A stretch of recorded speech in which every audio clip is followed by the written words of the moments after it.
Recién yo repetía lo que está en el corazón del Sermón del Monte, cuando dice más, buscad primeramente el reino de Dios y su justicia, y todas estas cosas os serán añadidas. La conjunción más puede ser reemplazada por pero, y yo podría decir, sin faltar a la verdad, pero buscad primeramente el reino de Dios. Primeramente también se puede reemplazar por prioritariamente. Y vamos a ver que en el Sermón del Monte hay muchas expresiones de Jesús y explicaciones de la antigua ley hebrea que tienen que ver con nosotros, que tienen prioridades encubiertas. Y yo diría que muchos de los fracasos que tenemos como seres humanos, me incluyo, en alguna parte de nuestras vidas, tiene que ver con el incumplimiento de las prioridades que Dios ha marcado para nosotros. Y en realidad alguien llama el poder de las prioridades porque generan una fortaleza extra. Y entonces el problema de la vida de cada persona puede ser a veces en no tener las prioridades en orden. Vamos a ver las placas. Hay una ilustración de un faro que puede arrojar también un poquito de luz a lo que quisiera compartir. Existía hace mucho tiempo un faro en un lugar muy difícil de la costa. Los faros tienen una historia muy larga. Ustedes pueden ver hasta películas de Hollywood, hay muchísimas. Y este hombre, encargado del faro, recibía la provisión de petróleo solamente una vez por mes porque las distancias eran muy largas. Y estaba en un lugar accesible en la costa donde también había gente que vivía allí. Y el hombre parece que era muy bueno. Y un día vino una señora del lugar desesperada porque no tenía petróleo para calentar su hogar. Y él generosamente, viendo la necesidad, le dio parte de ese petróleo. A los días vino un hombre que necesitaba lubricar una rueda y también le pidió y él le dio. Vino otro que necesitaba calentar su hogar y también le dio. Y resulta que se empezó a dar cuenta que escaseaba el petróleo que tenía, que era una cantidad limitada, para la función que debía cumplir, que ese faro debía alumbrar en un lugar muy difícil de la costa donde navegaban o pasaban muchos barcos, y que el faro era de mucha bendición. Y el hombre se quedó sin el combustible, el faro se apagó, y cerca de la costa había unas rocas donde chocó un barco y hubo pérdida de vidas y un desastre. Entonces el hombre fue aprehendido, vinieron las autoridades, vinieron aquellos que supervisaban el faro, y el hombre contó lo que había pasado con excusas y lamentos, pero la gente le dijo: te hemos dado el petróleo solamente con un propósito, mantener el faro prendido. Y a veces en nuestras vidas tenemos una dotación especial de tiempo, recursos o de nuestra propia vida para que vayamos cumpliendo las funciones que prioritariamente Dios puso. Y si de ese cúmulo de recursos lo distribuimos en pequeños elementos que no son valiosos, terminaremos incumpliendo lo más importante. Por eso, la frase que sigue: mantener las prioridades correctas ayuda a que el vínculo, la vinculación con Dios y con nuestro prójimo se fortalezcan. Lo contrario, que sería descuidar las prioridades, hace que la vinculación con Dios y con nuestro prójimo se debiliten. Está la placa que sigue. Así que entonces veremos, yo tengo varias, pero hoy solamente 3, de estas prioridades encubiertas en el Sermón del Monte, que pueden ayudarnos, y allí miren una cadena de corazones hablando de este vínculo. Dios quiere un vínculo sano con nosotros, por eso Jesús dijo: pero busquen primeramente el reino de Dios, prioritariamente el reino de Dios, y todo lo demás será añadido. El primer elemento que quisiera compartir es que, vinculado con lo que Sebastián nos compartió el domingo pasado, en el mismo pasaje, la reconciliación con Dios y con mi prójimo, por supuesto, está antes que la adoración. La adoración es todo lo que el hombre hace y que agrada a Dios, con los recursos de Dios y con la gracia de Dios. Recién cantamos canciones que son nuevas, eso sería la alabanza a Dios. Es parte de la oración. O sea que la palabra adoración es más amplia que alabanza.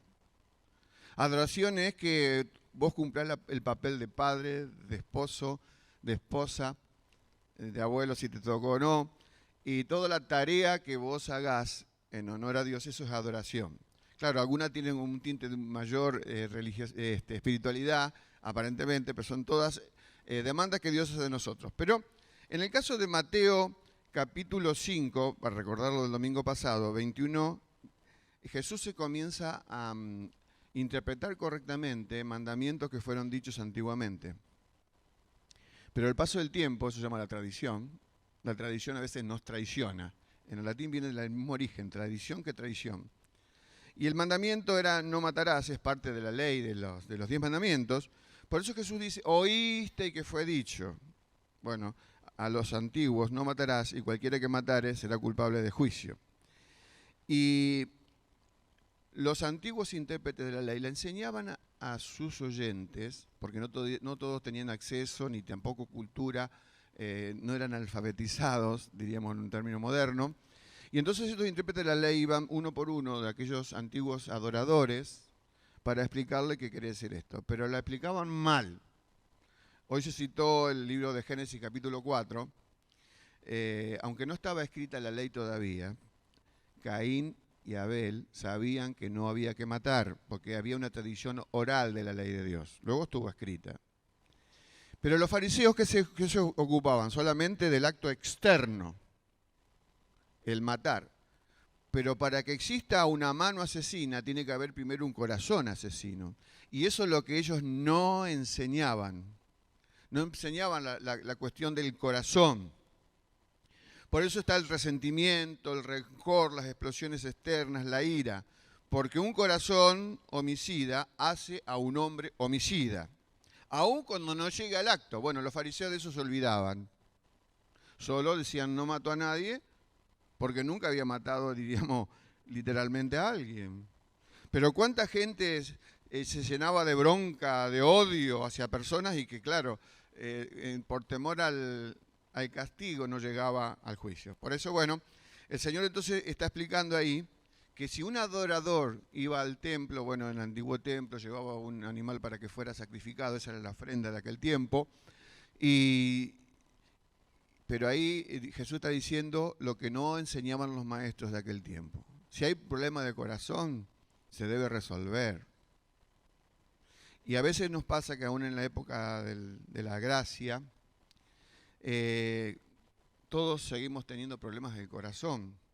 Y a veces pensamos que por cumplir, entre comillas, con todo lo que nos parece a nosotros que son los requisitos de la adoración a Dios, pero dejamos colgados asuntos con mi esposa, con mi esposo, con mi papá, con mi mamá, es como que Dios lo va a pasar por alto. Dios no lo pasa por alto. El problema del corazón debe resolverse. Así que el asesino, la placa que sigue, no es el que no controla la mano, sino es el que no controla el corazón. Por eso por eso Dios dialogó con Caín antes de derramar sangre inocente, la de su hermano. Y le dijo que lo había ensañado y lo veía decaído el semblante, y le dijo, guarda, el pecado está a la puerta. Esa es la verdadera función que los maestros antiguos no llevaban adelante. Así que eso es muy importante para tener en cuenta, que la adoración está antes, la reconciliación está antes que la adoración. Pero es por eso si Dios ve que mi corazón no está arreglado, Dios no va a escuchar mis oraciones. Por eso Dios vitaliza, pone en prioridad la comunión con los demás.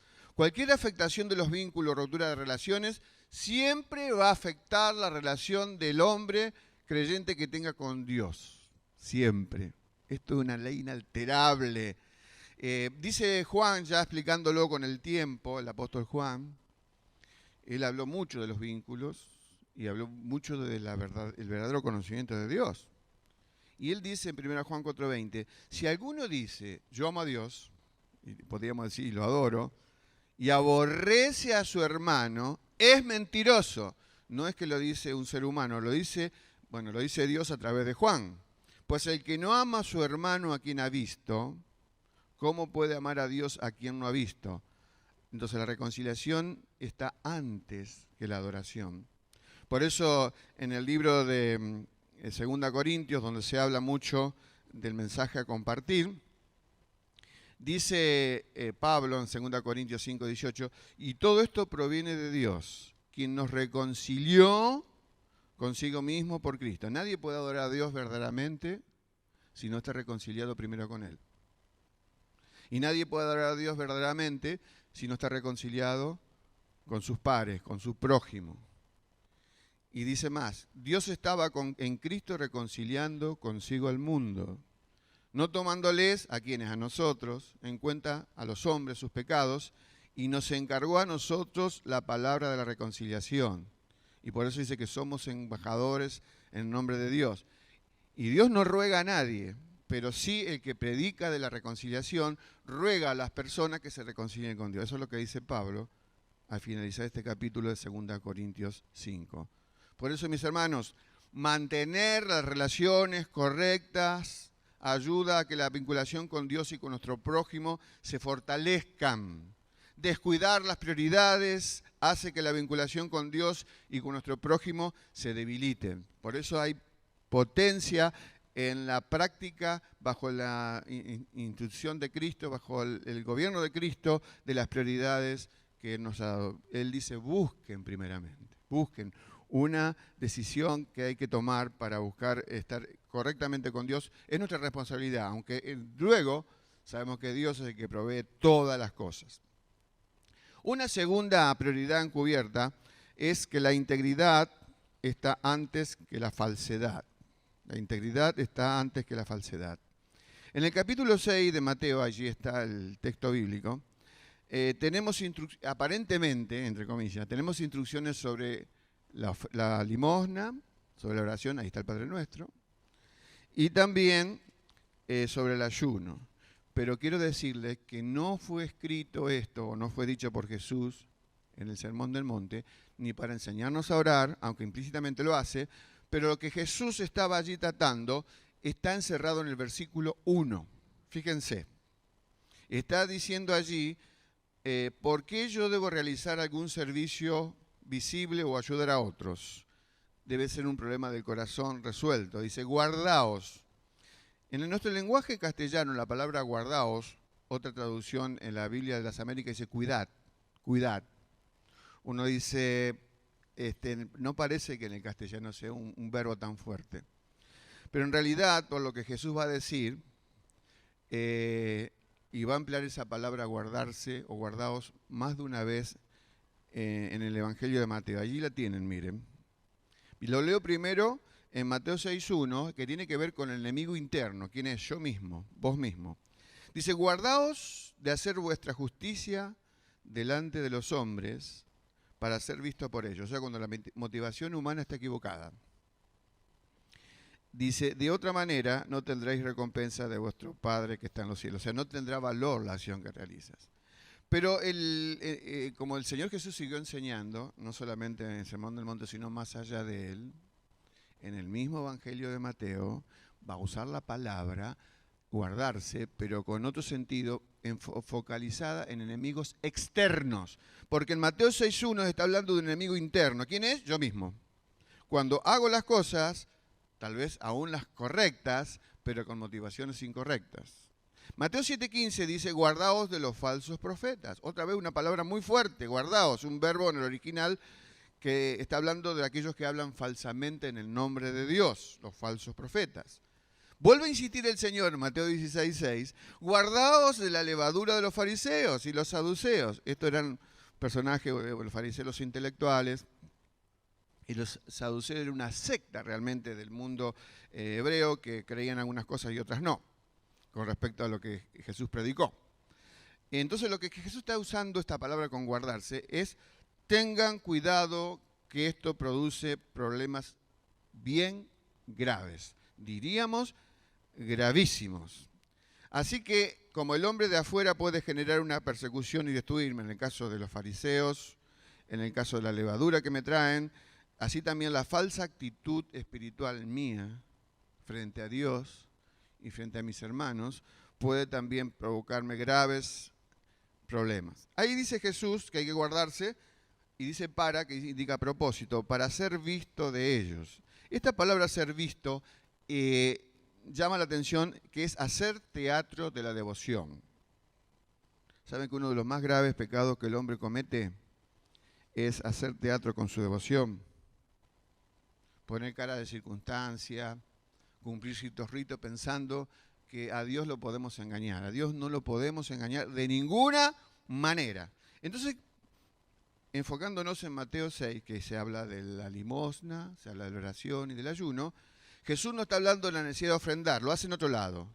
Acá llama a la gente a reflexionar el porqué, la motivación que lo lleva a ofrendar. Jesús no va a hablar aquí para desafiarnos a orar en Mateo 6, sino para que nos preguntemos por qué debo elevar mi oración a mi Dios. Y tampoco Jesús manda a la gente a ayunar, sino que intenta que sus discípulos se pregunten, ¿cuál es la razón? ¿Por qué yo debo ayunar? O sea, una persona puede estar haciendo cosas espirituales sin ser una persona espiritual. Repito, una persona puede estar haciendo cosas espirituales sin ser realmente un hombre o una mujer espiritual. Por eso es necesario descubrir las motivaciones. ¿Por qué hago lo que hago? Para poder encontrar en el estado en que está mi propio corazón. Por este pasaje de Mateo 6, donde Jesús dice, guárdense de esto y de esto y de lo otro, podemos darnos cuenta que podemos hacer muchas cosas, muchos mandamientos, sin obedecer el primer mandamiento, que es amar a Dios por sobre todas las cosas, con toda mi fuerza, con todo mi pensamiento, con todo mi alma, con todo mi espíritu. O sea que en el contexto de Mateo 6, hacer una obra de manera espiritual y genuina es hacerla con el propósito de tener intimidad con Dios. No hay otro motivo. Si yo hago algo para que ustedes me vean, estoy siendo una persona falsa, con malos motivos. Ahora, ¿por qué se hace esto? Uno dice, pero ¿por qué el hombre es proclive si uno de los defectos más comunes que ocurre es fingir una espiritualidad que no tengo? Bueno, está eso encerrado dentro de la búsqueda de una identidad o una búsqueda de mi propio valor. Y en lugar de buscarlo en Dios, me conviene buscarlo en aquellos que pueden tragarse cualquier cosa de mi vida, pueden sortearla. Un autor muy conocido, Paul Tripp, dice, los seres humanos siempre se están asignando a sí mismos algún tipo de identidad. Hay solamente dos lugares donde buscar la identidad. Lo dice él y muy claro lo dice. O la buscarás obtener tu identidad verticalmente, lo que soy en Dios o por Dios, en quién eres en Cristo, o irás a comprar por ella, comprarla entre comillas, horizontalmente en situaciones, experiencias o relaciones de tu vida diaria. Y en esto cayeron muchos de los discípulos de Jesús. En muchas ocasiones ellos se peleaban para ser el primero. Dos de ellos, Juan y Jacobo, se acuerdan, hasta su madre Salomé intervino ahí como mediadora para decirle al Señor, dale a mis hijos los lugares de privilegio. Motivaciones espurias en el corazón del hombre, cuando Dios no lo tolera. Ya lo vimos en el inicio de la raza humana, el agravio que se le produjo a Dios, saber el corazón en mala condición de Caín, y le advirtió. Pero bueno, como dijimos recién, el corazón asesino llevó a la mano asesina. Ahora, es muy importante, muchas veces nos preocupamos de explicar a otros que hemos sido creados por Dios, ¿no? Y ahí estamos en confrontación con otras opciones que incluye la teoría de la evolución y otras cosas perversas. Pero la pregunta mejor que no preguntarme por quién fui creado, sino para qué fui creado.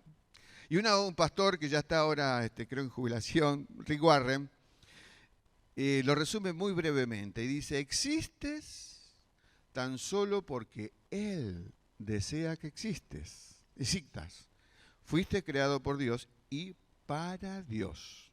Y hasta que lo entiendas, tu vida no tendrá ningún sentido. Solo en Él encontramos nuestro origen, nuestra identidad, nuestro sentido, nuestro propósito, nuestro significado y nuestro destino. Cualquier otra ruta terminará en un callejón sin salida. Por eso es tan grave el pecado que aconteció en el inicio de la vida humana. Partió nuestro ser. Por eso el hombre perdió su integridad en el momento que pecó. La integridad es la idea de estar completo, intacto, entero. Una persona íntegra es una persona coherente, genuina, sincera, digna de confianza. Pero yo quisiera decirles que la integridad es una virtud del carácter que proviene exclusivamente de Dios y no del hombre. Es la obra que Dios hace en nosotros. Hasta el día de hoy, originalmente solo 3 personas han sido íntegras de nacimiento. Los primeros fueron Caín y Abel.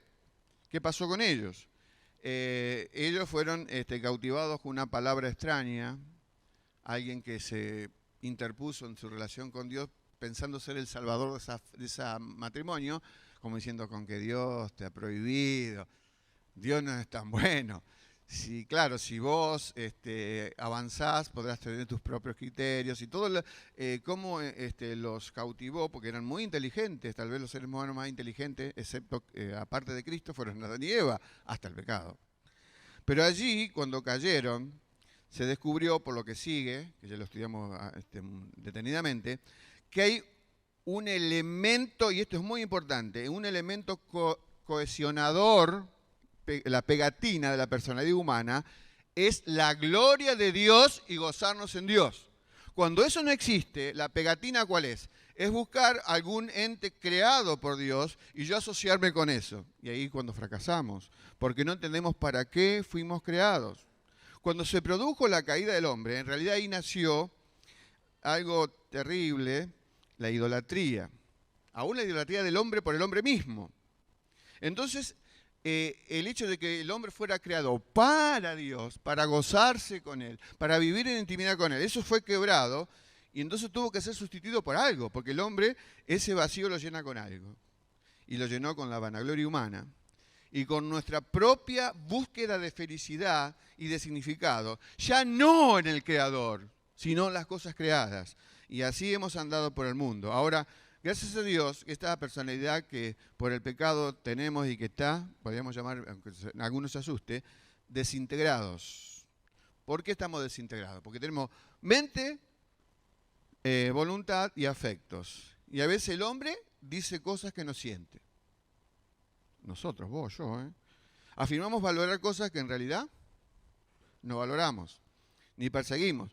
Prometemos cosas de antemano que sabemos que seremos incapaces de poder hacerlas. ¿Por qué hacemos eso? Aún hacemos cosas buenas con las motivaciones equivocadas, cerradas. ¿Por qué?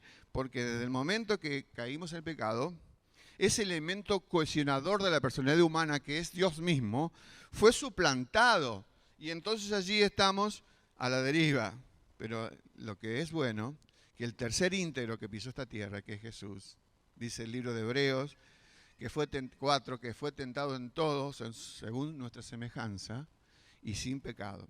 Y la tarea bendita que el Señor comenzó a realizar luego de la cruz es esta obra de cohesionar nuevamente mi vida para que cuerpo, alma y espíritu estén en sintonía y que mi mente diga a través de mi boca lo que es coherente con lo que yo pienso y que mis sentimientos estén en coherencia con los sentimientos que Dios ha puesto en mi corazón.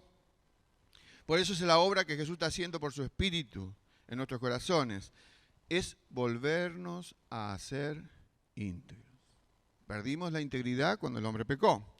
Y dijimos que la integridad es una virtud de carácter que no la fabrica el hombre porque se esmera en hacerlo, sino porque proviene de Dios. Y cuando viene de Dios, viene muy bien. Dice por eso Pablo, ¿qué tienes que no haya recibido? Una pregunta, por supuesto retórica, sabemos que todo es recibido de Dios. Y después le agrega, 1 Corintios 4, y si lo recibiste, obviamente de Dios, ¿por qué te glorías como si no lo hubieras recibido?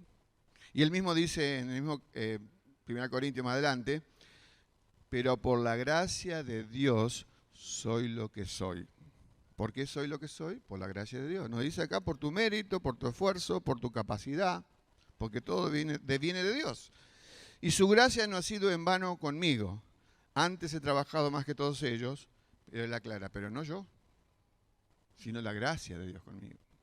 Así que de alguna manera, hermanos, estamos viendo que hay prioridades muy importantes en el libro de Mateo y en el Sermón del Monte, y que nos hacen pensar que mantener las prioridades correctas ayuda a que la vinculación con Dios y con mi prójimo se fortalezca. Descuidar las prioridades hace que la vinculación con Dios y con nuestro prójimo se debilite. Ya vimos dos: reconciliación antes que adoración e integridad antes que falsedad. Y la última, hay muchas más, pero para otro día, la generosidad antes que el egoísmo. En el mismo Evangelio de Mateo podemos buscar en el capítulo 6, versos 22 y 23, que hay un escrito, parece, si uno no conoce la literatura previa del Antiguo Testamento, parece raro, porque va a hablar del ojo bueno y el ojo malo. Por supuesto que se está hablando simbólicamente, y la Biblia misma se explica a sí misma y nos va a explicar qué es el ojo malo. Voy a leerlo despacio. Dice Jesús, dentro del Sermón del Monte, y estamos hablando de las prioridades que a veces están encubiertas, pero están bien para que podamos descubrirlas: la lámpara del cuerpo es el ojo. O sea, todo lo que vos ves de tu mundo viene del ojo. Así que, si tu ojo es bueno, todo tu cuerpo estará lleno de luz. Hasta ahí vamos bien. Pero luego va a agregar un elemento que nos pone a pensar. Pero, entonces siempre cuando hay un pero va a haber la idea opuesta. Si tu ojo es maligno, no bueno, todo tu cuerpo estará en tinieblas. Así tenemos que el ojo puede provocar un cuerpo lleno de luz o un cuerpo lleno de tinieblas. Y como conclusión, lo que decía, así que si la luz que hay en ti es tinieblas, ¿cuántas no serán las mismas tinieblas? Está esto enmarcado dentro de declaraciones que Jesús hace sobre los bienes materiales. Cualquier persona puede estar infectada por el materialismo. No necesitas tener muchísimo capital para ser materialista. Hay muchas personas que son humildes o pobres y que tienen como axioma que si tuviera dinero sería feliz. Y nosotros sabemos que eso no es verdad, porque hay personas que tienen muchísimo dinero y son tan pobres que lo único que tienen es dinero. Y el no dinero o el sí dinero no determina tu felicidad.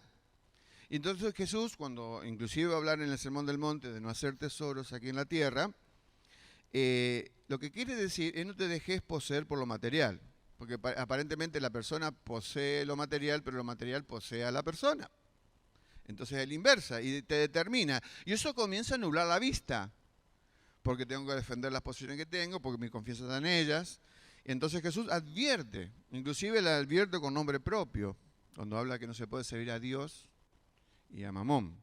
Es el nombre antiguo que tenía el Dios de las riquezas. Lo que Jesús está diciendo cuando habla, no es que esté en contra de la riqueza, recién hablábamos en la hora anterior de Abraham, que fue una persona súper rica. Sin embargo, contó con la bendición de Dios, con la guía de Dios y todas las promesas que se le dio a este hombre. Así que no estamos la Biblia no está en contra ni Jesús en contra de lo material. El autor ruso León Tolstoy, que murió del siglo XIX, pero murió en el siglo XX al principio, tiene una historia muy buena. Y dice que había un siervo ruso que fue liberado. Entonces, como pago de sus grandes servicios, el rey le dijo que podía ser propietario de toda la tierra que podía él abarcar caminando. Así que el tipo al amanecer empezó a caminar. Llegó la hora de la comida, no paró. Siguió caminando, comiendo. No descansó en todo el día. Por ahí pasaba por un hermoso bosque, esos bosques son míos. Pasaba por un hermoso arroyuelo, esos arroyuelos son míos. Claro, tenía la promesa del rey, el dueño de todo. Pero a medida que pasaba el tiempo, recorrió más y más y más, llegó a su punto de partida. Y en ese lugar se ufanó y dijo, todo esto me pertenece, muy sonriente. Entonces, dice la historia, cayó fulminado por un ataque al corazón. Y Tolstoy, el autor que cuenta esto, que es una historia figurada, dice esto que es muy bueno. ¿Cuán poca tierra necesita un ser humano? 1,80 metros debajo del suelo. Así que el mejor día de su vida terminó siendo el peor día de su vida. Y por eso dice el Señor, sabiendo lo que nos pasa a los seres humanos, que los bienes del mundo material tienen un problema determinado en nuestras vidas. Nos nubla la vista, y nos desenfoca. Ahora vamos a preguntarnos qué quiere decir el ojo malo. Para eso tenemos que remontarnos a un libro del Antiguo Testamento que es Deuteronomio, un nombre raro, quiere decir repetición de la ley.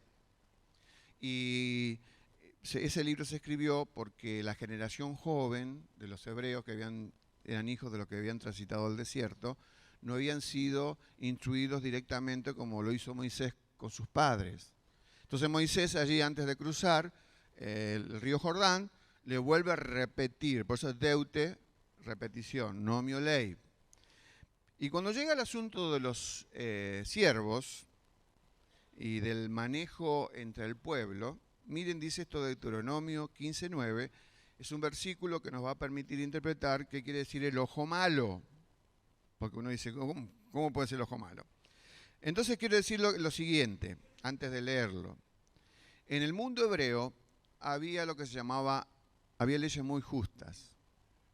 Si el hombre hubiera hecho caso desde antaño, lo que Dios hacía descansar la tierra, no podía explicarle a la gente que la tierra se debilitaba, se desgastaba. Entonces Dios le decía, al séptimo año no vas a plantar ni una semilla.